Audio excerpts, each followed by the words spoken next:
Kaya't ang bawat nakikinig at nagsasagawa ng mga salita kong ito ay matutulad sa isang taong matalino na nagtayo ng kanyang bahay sa ibabaw ng bato. Mateo Kabanata 7, talata 24. Tayo pong lahat ay magsitayo.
Mula sa Kanya ang buhay, at ang buhay ay siyang ilaw ng sangkatauhan.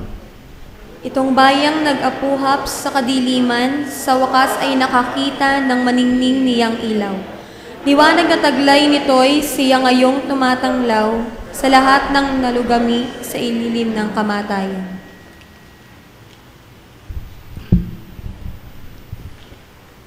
Hali kayo, sambahayan ni Jacob, at ay lumakad sa liwanag ni Yahweh.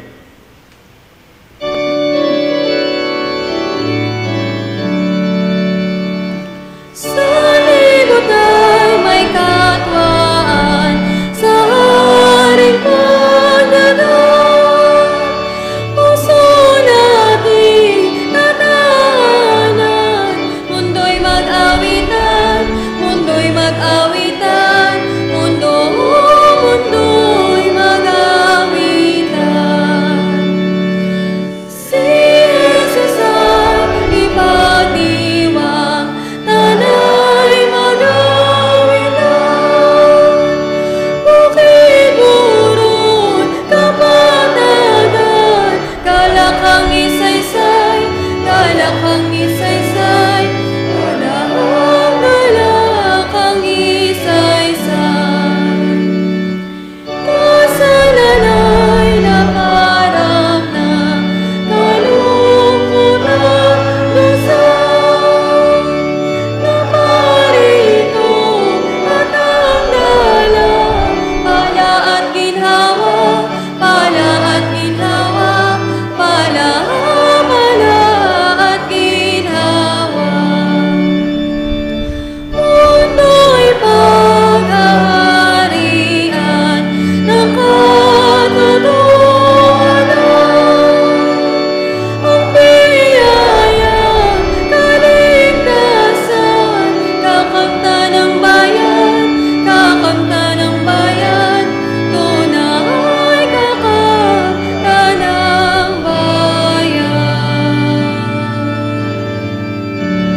Umawit ka ng malakas, lungsod ng Sion.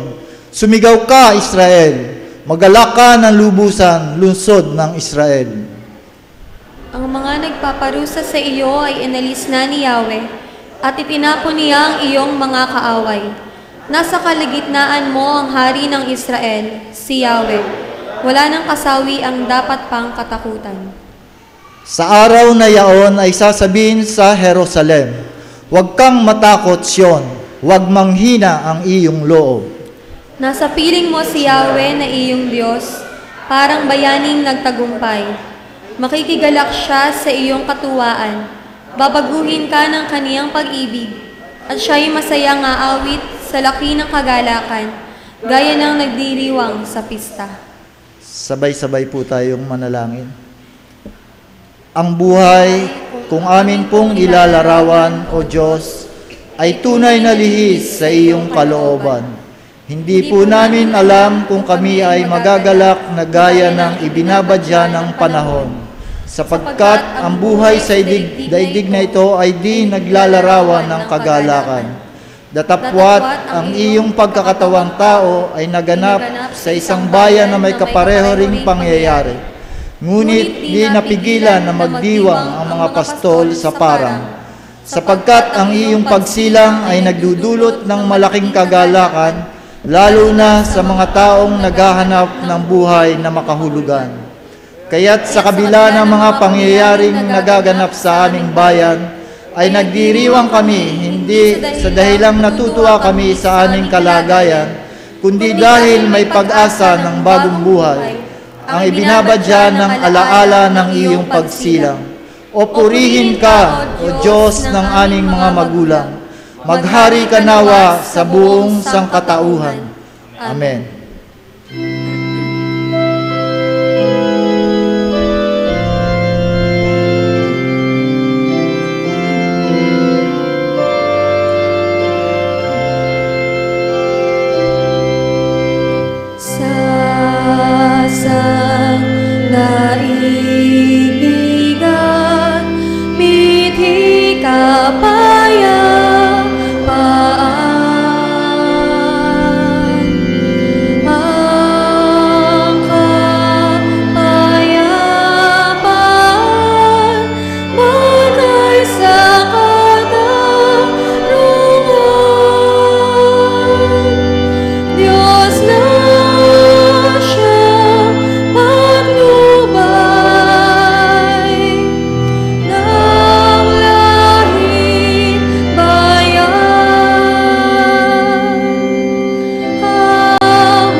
Tingnan po natin ang ating mga katabi. Nasa kanan, nasa kaliwa, nasa ating unhat likuran. Tayo po ay magbatian ng kapayapaan.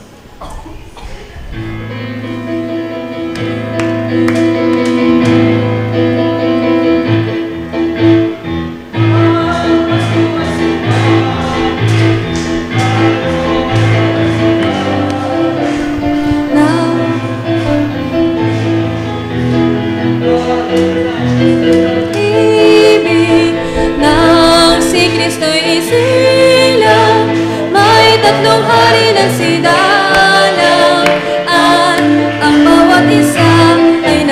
maghandog ng tanging alay.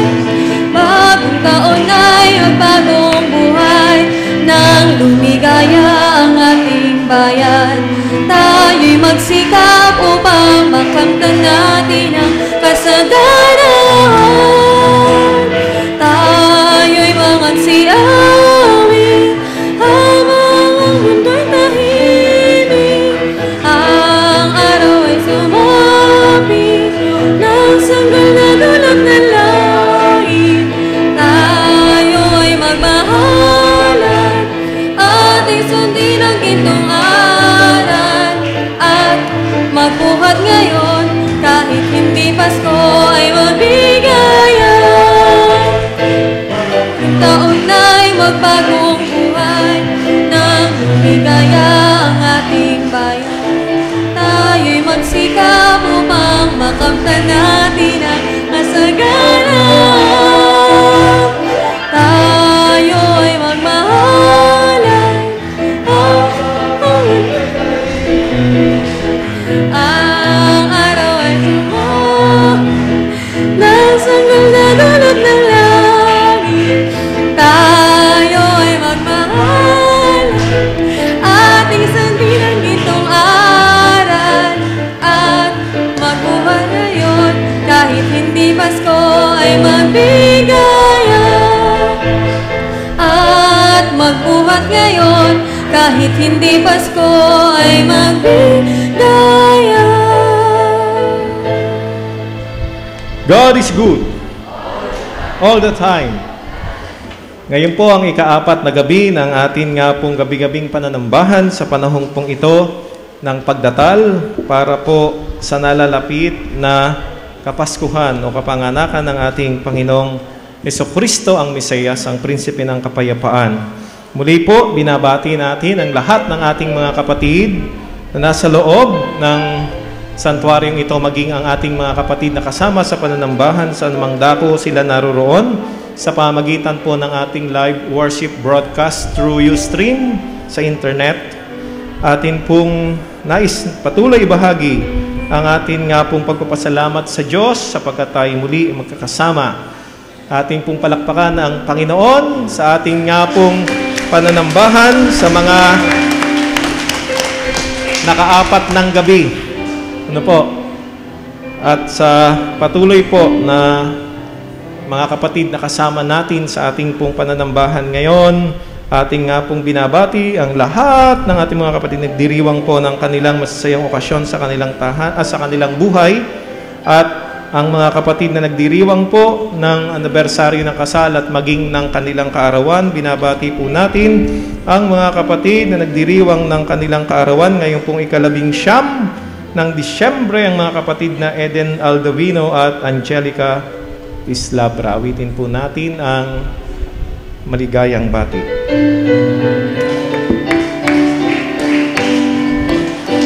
Maligayang bati, maligayang araw, maligayang bati sa iyong pagsilang. Sumainyo nawa ang ligayang tunay, kahit manawari lumawig ang buhay. Maligayang bati, maligayang araw, maligayang bati sa iyong pagsilang.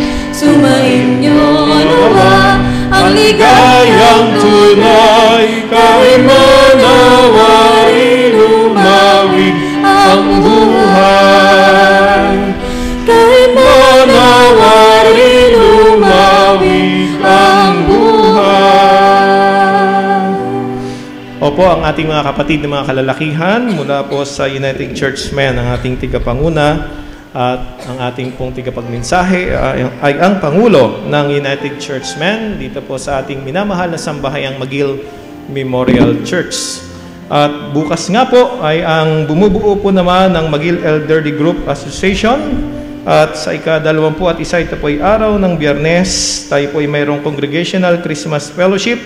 Magsisimula po ang ating gawain sa ika-4 hanggang ika-6 po ng gabi. Atin po yung pinapaalaala. Ika-4 hanggang ika-6 ng gabi. Ito po ay sa Friday, at sa Saturday po ang ating Children Christmas Service. Ito po ay magsisimula sa 5 ng hapon. Ang ating punang pananambahan sa araw ng linggo, ito po ay 23 ng Disyembre. Ang ating paksa po ay ang pag-aalaala natin sa ating mga kapatid na nasa ibang bansa. Aalalahanin po natin ang ating mga members abroad at ito po ay sa pamamagitan ng ating worship through music sa susunod na linggo po. At gayon din po, patuloy po natin na inaanyayahan ng ating mga kapatid para sa mga gawain po natin. Bukas po ay mayroong Quezon District Jail Christmas Fellowship, ang ating prison ministry sa 8:30 ng umaga ang simula. At sa hapon naman po ay ang ating pong faculty and staff ng McGill Memorial School. Ito po ay 2 ng hapon para po sa Christmas Fellowship. At sa 4:30 po, bukas din ng hapon, ang wedding po ng mga kapatid na Richard at Jen Raco Villasante at caroling ng Board of Elders bukas po ng gabi. Sa araw naman po ng Biyernes, inaanyayahan po natin ang ating mga kapatid sa pangunguna ng mga kalalakihan. Meron po silang Paskuhan and gift giving sa tabing ilog sa may Santa Teresa Dalahican. Yun po ay 7:30 ng umaga. At magkakaroon din ng munting pananambahan doon. At pagkatapos po ay tutuloy naman sa tabing ilog sa Barangay Kota. Yan po ang gawain ng ating mga kalalakihan sa araw ng Biyernes. At sa hapon naman po, 1:30 ng hapon, meron po tayong Christmas Fellowship sa BGMP. Ito po rin ay sa pamamagitan ng ating prison ministry sa may motor pool po. Meron tayong Christmas Fellowship. At sa hapon, ito po yung 4 ng hapon hanggang 6 ng ating pong Congregational Christmas Fellowship. Purihin po natin ang Panginoon sa mga gawain pong ito. At sa araw po ng Pasko, 1 oras po ang ating pananambahan. December 25, 9 hanggang 10 ng umaga. At ang ating pong mga communicants, meron pong Communicants Fellowship. Ito po ay sa 29 ng hapon, Sabado po yun.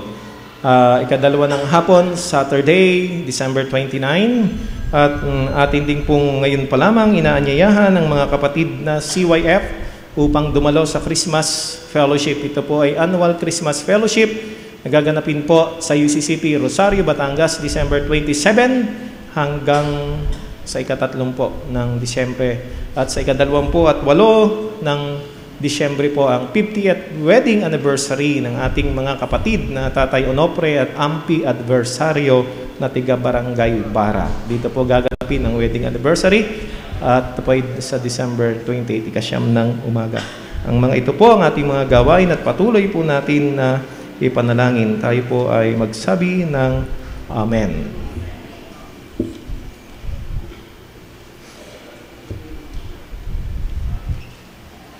Tayo pong lahat ay tumayo. Ang Ebanghelyo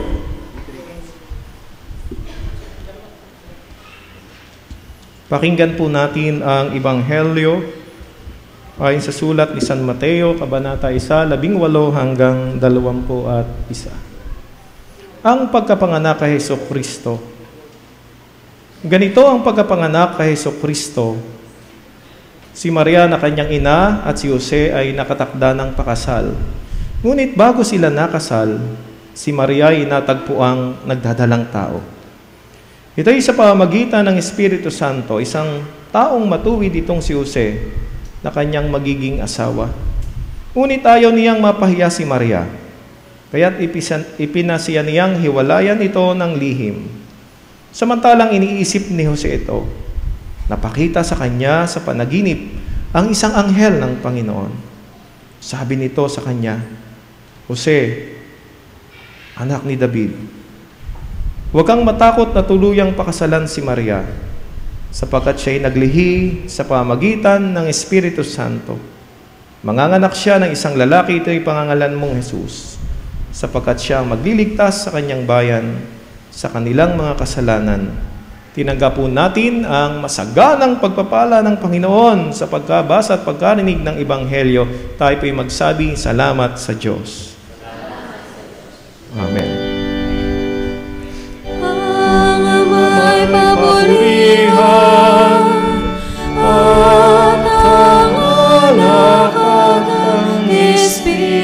Espiritu, buhat pa sa una mula, ngayon magpakailanman, walang hanggan. Amen. Amen.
Wala pong nakakita.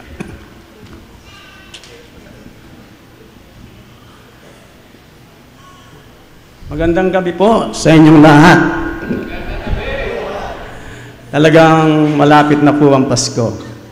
6 days na lang, Pasko na. Medyo po ako medyo kinakabahan. Pero sabi ko, bakit ako kakabahan? Narito naman ang aking mga kasama. Sana po gusto ko doon magsalita para medyo may konting lakas ng loob. Pero ang patakaran, ang magsasalita ay dito magsasalita. Ba't ako kakabahan? Nasa kanan ko naman si Pastor at igit sa lahat, ang Panginoon ay nasa aking likuran. Sabihin nga po ninyo sa inyong mga katabi, huwag po sanang manginig si Fred.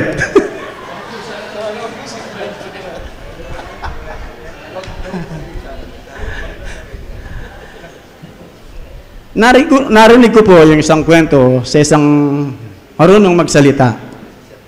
At siya ikinumbida sa isang iglesia. At nang siya magsasalita na, nakatingin yung isang bata. Nakikinig siya. At nang matapos ng magsalita, pag-uwi nitong bata kasama yung kanyang ina, sabi niya, Mami, sabi mo, marunong magsalita yung tagapagsalita, bisita natin tagapagsalita.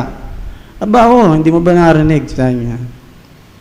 Sabi ng bata bakit ko naunawaan? Ang sabi ng isang pastor na ito, nung marinig niya yung komentong ito, sa lahat daw ng kanyang komentaryong narinig, yun ang kanyang pinakagusto. Sapagkat kahit bata, naunawaan siya. Ako po ngayon, magsasalita lang ako ng puro Tagalog. At para maunawaan ng mga bata. At hindi po ako mag-i-English. Never.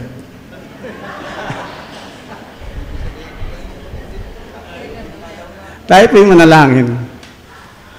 Gabayan mo po ang aking mga labi, Panginoon, sa aking pagsasalita upang ang iyong kalooban ang siyang mangyari sapagkat kayo ang ilaw at ang aming kaligtasan. Sa pangalan ni Jesus. Amen. Nang sabihin ng anghel ng Panginoon kay Jose na huwag kang matakot na pakasalan si Maria, si Jose ay sumunod. Opo mga kapatid, totoong makapangyarihan ang mga salita ng Panginoon Diyos. Kapag sinabi niya, hindi ka makakatutol. Tiyak na susunod ka. Nang kumuha siya ng kanyang mga lagad upang makasama niya ay walang tumutol. Si Pedro nakasalukuyan nasa kanyang bangka at nangingisda. Sabi niya kay Pedro at sa kapatid niya, sumama kayo sa akin. Iniwan nila ang lambat at bangka. Sumama sila kay Jesus. Ganon din ang mga iba pa na kanyang ginawang halagad. Sila ay sumunod at walang tumutol. Nang bago siya pumasok sa Jerusalem, sinabi niya sa kanyang alagad na kunin ang biserong asno upang sakyan niya sa pagpasok sa Jerusalem. Kunin mo, sabi niya sa kanyang alagad, at kapag nagtanong kung bakit, sabihin mong kailangan ng Panginoon. Wala pa tayong nabasa doon na tumutol ang may-hari ng asno.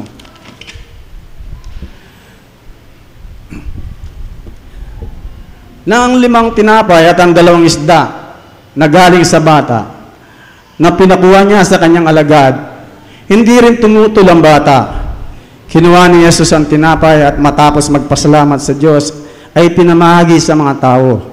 Ganon din ang ginawa niya sa isda. Makikita po ito sa John 6:11. Opo mga kapatid, makapangyarihan ang salita ng Diyos. At kapag ikaw ang buong puso kang sumunod, may magang resulta o pagpapala na mangyayari. Nang si Jose ay sumunod, isinilang ang tagapagligtas. Nang ang mga alagad ay sumunod, magaganap na ang pagliligtas ng Panginoon sa buong sangkatauhan. At nang ang bata ay sumunod, marami ang mga pinagpala. Mga kapatid, kahit ngayon ang salita ng Diyos ay makapangyarihan. Di ba sabi sa kasulatan, matalim pa ito sa espadang dalawang talim. Punta tayo kay Jose. Si Jose ay nakaranas ng malaking pagsubok sa kanyang katapatan. Kahit konti lang ang naisulat sa kanya, siya naman ay naipakita niya ang kanyang katapatang pagsunod at buo ang pananalig at pananampalataya. Naipakita niya ng buong paggalang ang pagsunod sa Panginoon. Silang magpapamilya ay nagmamahalan, di ba? Sila ay sama-samang nagpupunta sa templo para sumamba at magpasalamat sa Diyos. Naiwanan pa nga si Jesus sa templo. Sila ang ulirang pamilya at si Jose ang kanilang ama, isang tunay na mananampalataya ng Diyos. Tayo man po ay marami tayong mga pagsubok at hamon ng buhay. Maraming ups and down na ating nararanasan. English po yun. Naalala ko po, gusto ko pong ipaintulot po ninyong sabihin ko, ang karanasan ko bilang isang mananampalataya. Naalala ko po nung narito na kami, nababalitaan ko po yung aking dalawang apo. Araw-araw ay kada linggo dinadala sila sa doktor o sa ospital. Ginaya ko po, alam nyo, ginagaya ko po yung mga nakikita kong na sinasabi nilang tao na nananampalataya sa Diyos. Sabi ng kaibigan ko, yung kaibigan niya daw sa Couples for Christ, hindi bali daw siyang maglingkod ng maglingkod. Basta't may malakas lang siya at malusog na katawan. Alam po ninyo, ang taong ito ay hindi lang yung lakas at katawan ang pinagkaloob ng Diyos. Pati siya ay pinagpala. At siya ay lalo pa siyang pinagpapala hanggang sa panahon ngayon. Nang ang mga apo ko ay nagkakasakit, yung mga panahon yun,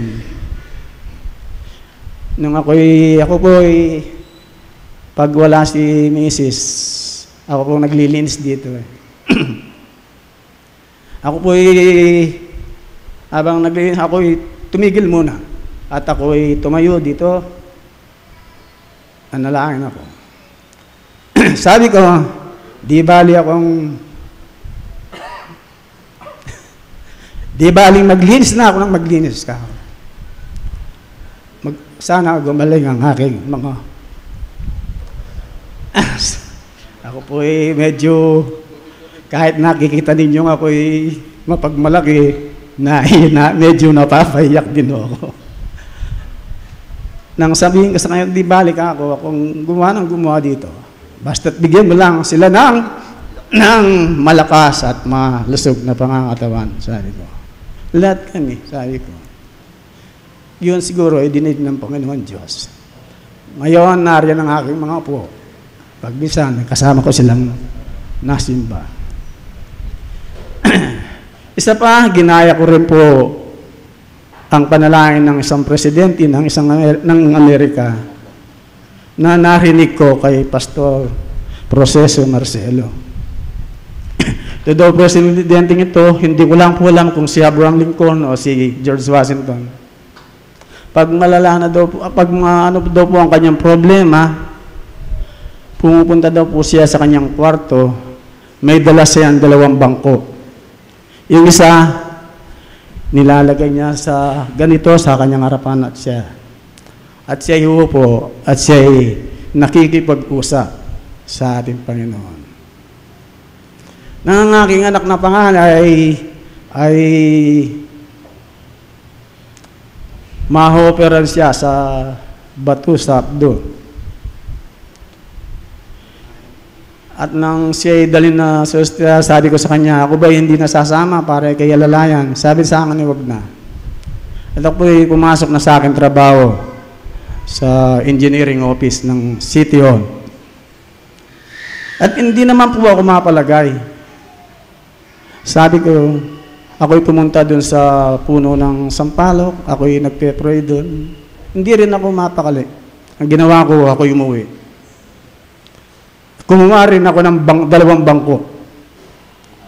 Inilagay ko din sa akin, sinaraduhan ko muna at ang mga bintana at pinanalangin ko. Sa ako uli-uli ang panalangin ko, sabi ko, Panginoon, sabi ko, ibigay sana po ng mga doktor ang tamang gamot. Sabi ko. Nung bandang hapon, may nag-text sa akin ng isang anak.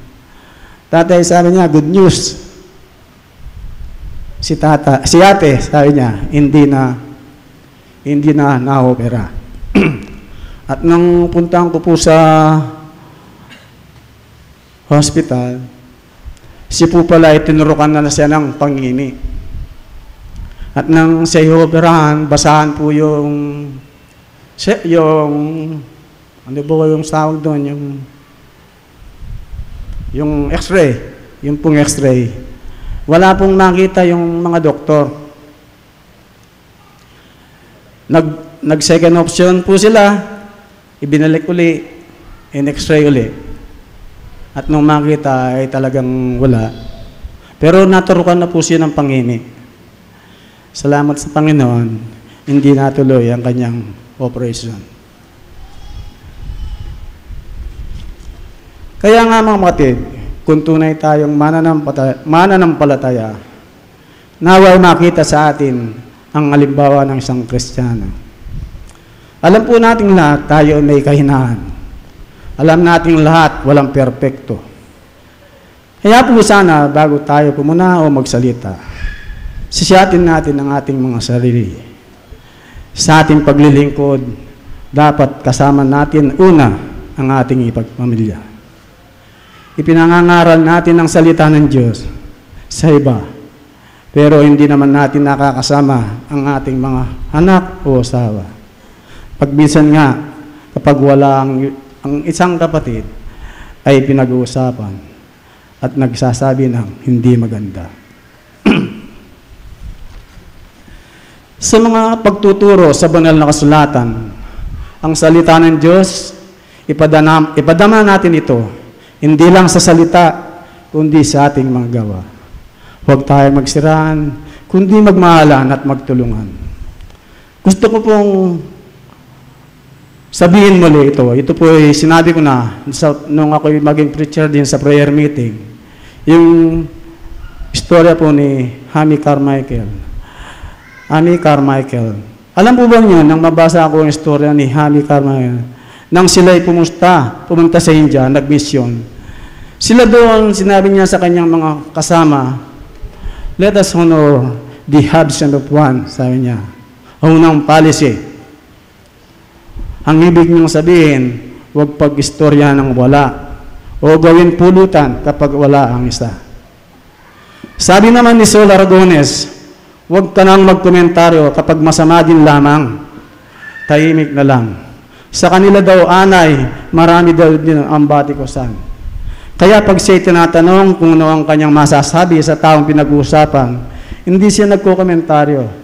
Kasi may pag-ibig siya sa kanyang puso sa Panginoon at sa kapwa. Alam po natin lahat, kaya sinugo ng Diyos ang kanyang anak dito sa sanlibutan dahil sa ating mga kasalanan, sa mga kasalanan, upang tubusin tayo at magkamit ng kalikasan. Mahal ng Diyos ang tao, lalo na yung naliligaw ng landas. Sa unang 1:4, ito ang tunay na pag-ibig. Hindi tayo ang umibig sa Diyos, kundi siya ang umibig sa atin. At isinugo niya ang kanyang anak upang akuin ang ating mga kasalanan para sa kapatawaran natin. May isang bata daw pong ina, ang tinanong ng isang psychologist, sabi niya, sino sa iyong 3 anak ang pinakamamahal mo? Agad naman itong sumagot, Pare-pareho silang mahal.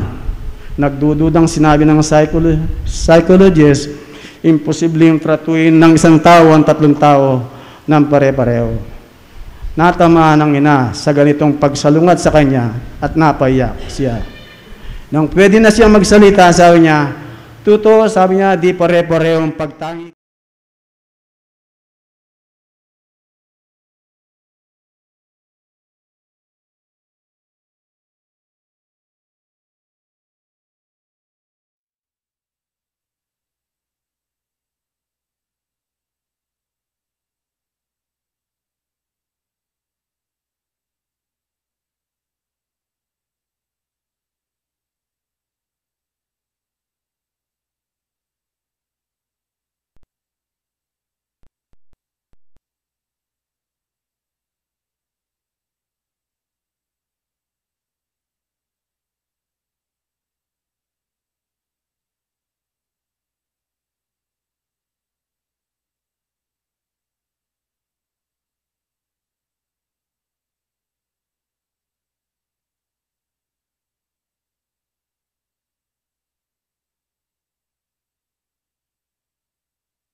Ama naming makapangyarihan sa lahat, muli na naman po kaming nagpapasalamat sa iyo at muli po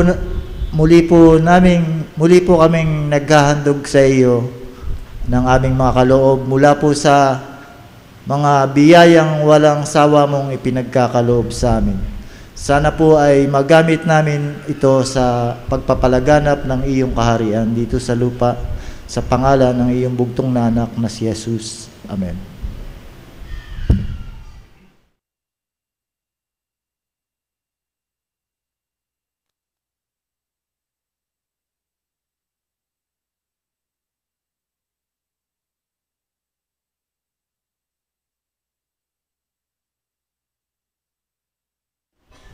Para sa Panginoon, sa pamamagitan ng gawain ng Iglesia, at gayon din naman ang lahat ng mga kasamahan ni Jose na matapat na sumusunod sa pagtawag at sa pagsusugo ng Panginoon.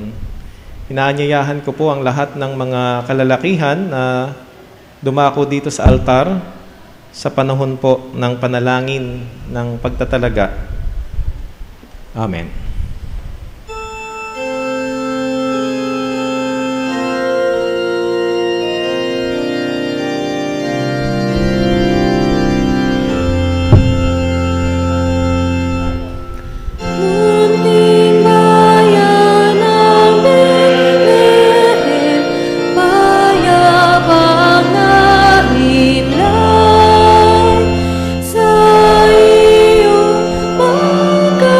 Lord.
Lagay po natin ang ating mga kamay sa tapat ng ating puso at tayong manalangin.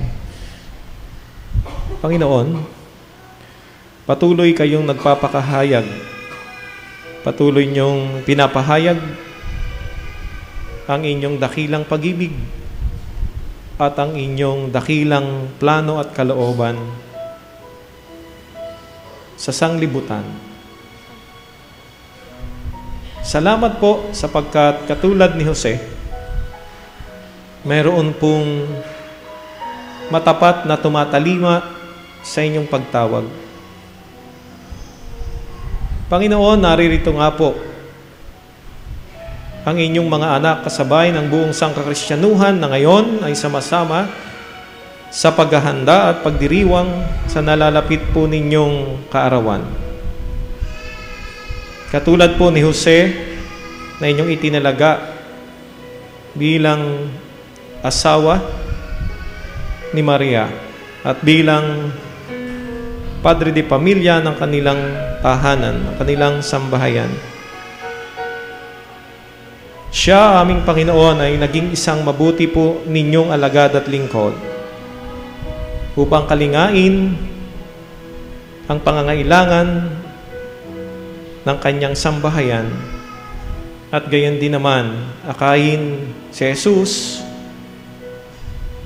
patungo, aming Panginoon, sa pagkaunawa sa inyo sa pananampalataya at pagsunod. Naririto po, aming Panginoon, ang inyong mga anak, ang mga sambahayan, binubuo ng mga magulang.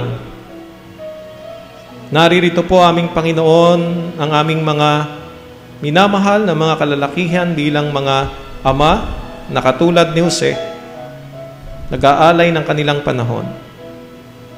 Tinataas po namin ang mga kalalakihan sa iglesyang ito at lahat ng mga ama at kalalakihan na nasa loob ng santuaryong ito. Bilang kanilang mga anak, bilang kanilang mga mahal sa buhay, bilang kanilang kabiyak o asawa, tinataas at dinadalangin namin sila sa inyong banal na trono ng walang hanggang pag-ibig, ng biyaya at ng inyong himala. Panginoon, lalo pa po ninyo na idagdag sa iglesyang itong maraming mga ama, maraming mga lalaki, mula sa mga sambahayan naming Panginoon na inyong tinipon bilang bumubuo at kaanib ng McGill Memorial Church. Amin silang inaalaala at itinataas na sa diwa aming Panginoon at sa patotoo at halimbawa ni Jose. Patuloy sila, aming dakilang Diyos, na magiging kabahagi sa inyong dakilang misyon upang ang inyong nga pong pagliligtas ay patuloy na lumaganap at maranasan, maibahagi aming Panginoon. Naririto po ang mga kaanib ng United Churchmen na dumulog at nagtiklop ng tuhod. Naririto sa santuaryong ito ang mga kalalakihan na sa kanilang puso ay kanila pong nadarama ang inyong pagtawag. Panginoon, patuloy na palakasin niyo po sila. Ang banal na Espiritu, aming Panginoon, ang patuloy na maging patnubay nila sa kanilang mga gawain sa loob ng sambahayan, sa malawak na pamayanan at sa gawain sa iglesia. Pagpalain niyo po sila, aming Panginoon. Palakasin, ingatan, patuloy na maging inspirasyon sa bawat sambahayan at sa kabuuan ng pamayanan. Tinataas po namin sa inyo ang aming mga panalangin. Tanggapin po ninyo, aming Panginoon, ang aming mga pagpapasalamat.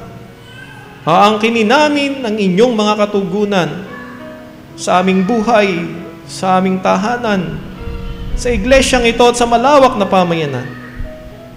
Ang inyo pong masagana na paggagawad ng inyong mga pagpapalat probisyon, ang patuloy na pagdaragdag po ninyo ng banal na karunungan, ang biyaya ng kapakumbabaan, ng pagkakasundo, ang biyaya aming Panginoon ng pananampalataya, ang biyaya o dakilang Diyos ng inyong pagpapatawad at pagliligtas.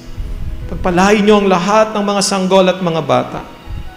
Pagpalain niyo ang aming pong mga may gulang na sa loob ng iglesyang ito sa malawak na pamayan ng Pilipino at sa buong sanglibutan. Panginoon, sama-sama naming muli na itinatalaga sa inyo ang aming buhay. Lingapin niyo po ang mga nagdiriwang ng karawan anibersaryo ng kasal, maging ang mga nasa pagamutan at banig ng karamdaman. Inaangkin namin sa pangalan ng inyong bugtong na anak na si Jesus na tiga Nazaret, ang inyong himala ng pagpapagaling, pagpapalakas at pagbubuong muli ng buhay. Panginoon, sa aming pong muli at pansamantalang paghihiwa-hiwalay, babaunin namin ng buong kagalakan, kapayapaan at pagpapasalamat ang inyong masaganang pagpapalat. Ito'y muli po ninyong igawad sa pamagitan ng tinig ng inyong abang alipin. Ang walang hanggang pag-ibig, pagliligtas at patnubay ng ating iisang Diyos, manunubos, tigapag manlilikha, manunubos at tigapag-alalay, ngayon at magpakailanman. Tayo po'y magsabi ng Amen. Amen.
Ano tayo? Oh.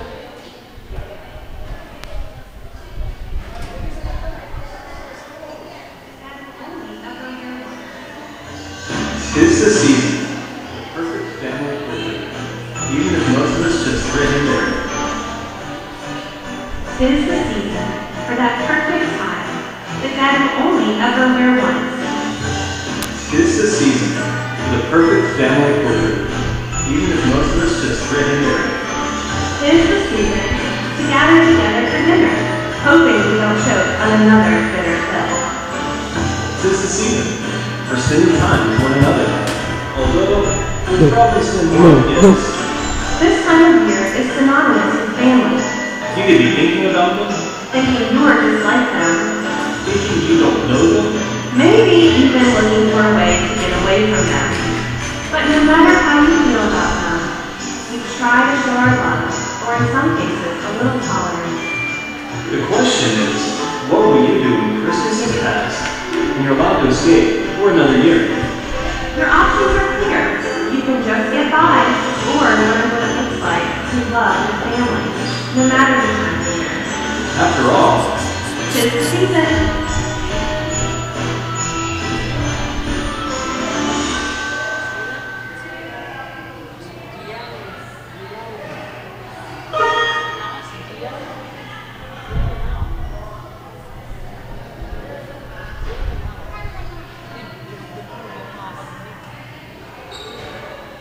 Marito ka muna. Di na ka natang birthday.